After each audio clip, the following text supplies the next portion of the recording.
Les dernières décisions du FOMC ont été saluées par les marchés, peut-être au-delà des espérances de la Fed. Bonjour et bienvenue dans cette nouvelle édition d'EcoTV Week.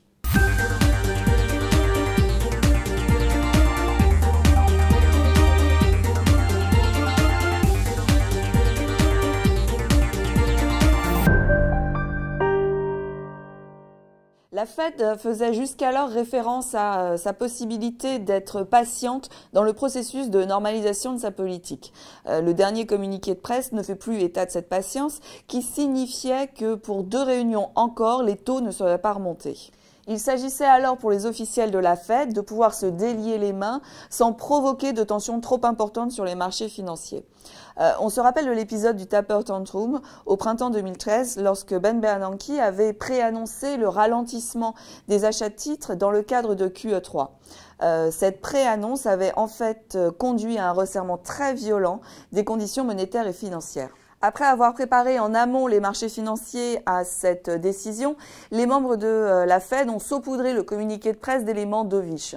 Et la stratégie a fonctionné, peut-être même au-delà de leurs espérances, puisqu'on a assisté à un rallye aussi bien sur le marché obligataire que sur le marché actions, alors que le dollar s'est fortement déprécié. La question était alors de savoir si les membres de la Fed ne jugeaient pas cette réaction comme trop positive. On a donc lu avec beaucoup d'attention les différents discours donnés depuis, et notamment celui de Janet Yellen la semaine dernière. Et en fait, elle n'a pas changé de ton depuis la réunion du FOMC et sa conférence de presse. Sur un ton un peu hawkish, elle a rappelé que la politique monétaire agissant avec délai sur l'économie, une hausse de taux pourrait être nécessaire d'ici la fin de l'année. Elle a une fois de plus répété qu'une accélération de l'inflation sous-jacente et des salaires n'était pas des conditions préalables à une telle décision. D'un autre côté, les éléments dovish sont aussi de nouveaux éléments. Ainsi, il semble bien que ses propres estimations du NERU soient à 5%.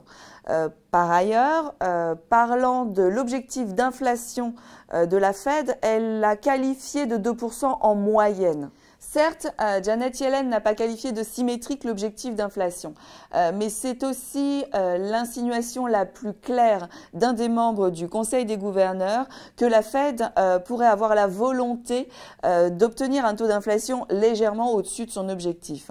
Les minutes de la réunion de mars du FOMC seront publiées cette semaine et feront l'objet de toutes les attentions.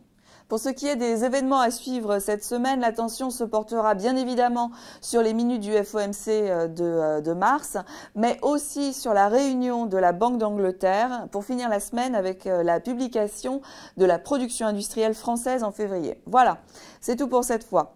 En vous souhaitant une bonne lecture, je vous donne rendez-vous la semaine prochaine pour vos 2 minutes d'économie.